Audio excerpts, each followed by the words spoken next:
Chapter 10. Everyone in that courtroom was guilty. The apartment air was thick, heavy like wet cement.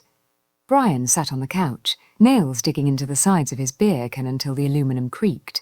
His chest heaved, sweat dripping down his temples. The shadows in the room seemed to pulse with his heartbeat, suffocating him.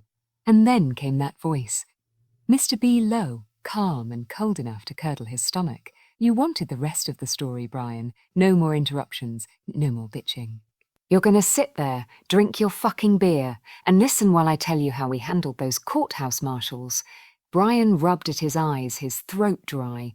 This is insane, he muttered. Oh, they were just marshals, just doing their job. Mr. B's laugh sliced through him like a razor. Just doing their job? Fuck that. They were Judge Smith's lapdogs. They knew the whole thing was rigged, and they still stood there with their thumbs up their asses while your kids were buried. That makes them guilty, Brian. Accessories, accomplices, dead men walking. Brian slammed the can down, foam spilling across the table. You don't know that. Oh, I fucking know, Mr. B snapped, and I'll prove it. Sit back, shut the fuck up, and watch. Step 1. The janitor, the memory hit Brian like a freight train. He wasn't in the apartment anymore. He was in the janitor's filthy, half-rotted shack on the edge of town. Mr. B stood there disguised in coveralls, toolbox in hand, a fake gas badge hanging off his chest. The janitor never even looked twice. Her cable's out, huh? Mr. B said, voice friendly, almost bored. Yeah, the janitor grumbled, scratching his gut. A box keeps sparking. Let me take a look. And with that, Mr. B moved through the room, sliding cameras into vents, planting wires behind the couch, movements so slick the janitor never noticed. At the main box, Mr. B pulled out his toy. A rigged breaker the size of a shoebox, wired with enough juice to fry a horse.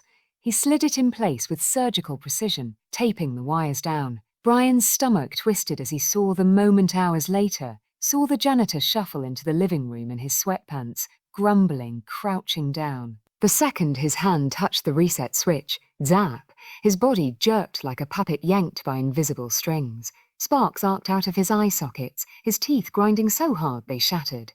The smell hit Brian first, burning skin, fried hair, ozone. The janitor collapsed in a smoking heap, one arm frozen mid-reach, jaw locked open in a silent scream. Brian gagged, pressing his palms into his eyes. Jesus Christ. Mr. B's voice came through smooth like silk dipped in acid. That was just foreplay, Brian. The main course. Oh, you'll love this part. Step 2. The break room. Now Brian was standing in the courthouse, tucked in the skin of the janitor. The uniform fit perfectly, down to the bleach stains. Nobody looked twice. Nobody ever did. He trailed the marshals at lunch, his eyes locked on them. 2 of them sat in the break room, laughing, mouths open like goddamn hyenas. Leftovers in front of them. Sandwiches.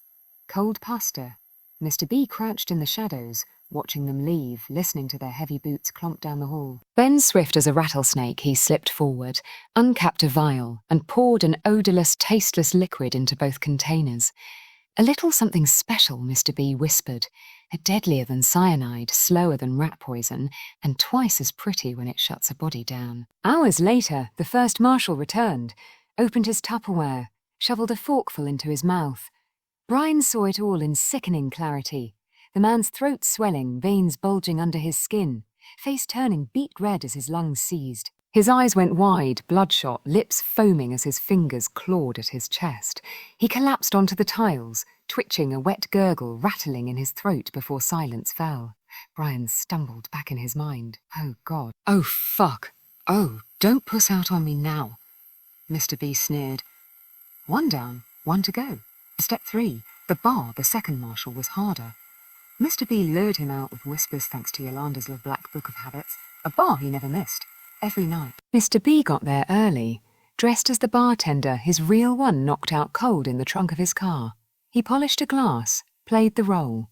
Then the marshal walked in, big, loud, smug. He downed a drink, laughed too hard, leaned on the counter like he owned the place. Mr. B smiled as he slid a shot toward him. On the house. Inside, LSD mixed with a hallucinogen strong enough to turn the world inside out. The marshal drank, all of it. Minutes later, he was clawing at his own shirt, eyes darting around the room like insects crawled under his skin. They're here. He screamed, knocking chairs over. "They're fucking here!" Brian's stomach heaved as he saw the man stagger out into the street, screaming at shadows only he could see. He ripped his clothes off, ran barefoot through the boulevard, shrieking as his hands tore bloody streaks down his face. Get them off me!" People laughed, filmed, took pictures, and then he collapsed in a heap, body twitching as the chemicals shut down his heart.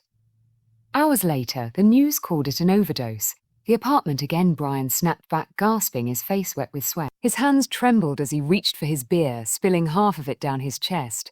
"You killed them both," he whispered hoarsely. "And you enjoyed it." Mr. B's laughter filled the room. "Enjoyed it? I savoured it. Those bastards were guilty, Brian, every one of them. Judge Smith. The marshals, the caseworker." Mr. B's reflection in the mirror grinned wider, eyes glowing like hot coals. "It's survival, Marine. They buried you. We're just digging them back up." Brian slumped into the couch, chest heaving, bile burning his throat. "What's next?" he asked, voice dead, hollow. Mr. B's chuckle slithered through his skull like a blade across bone. "And now you're asking the right fucking question."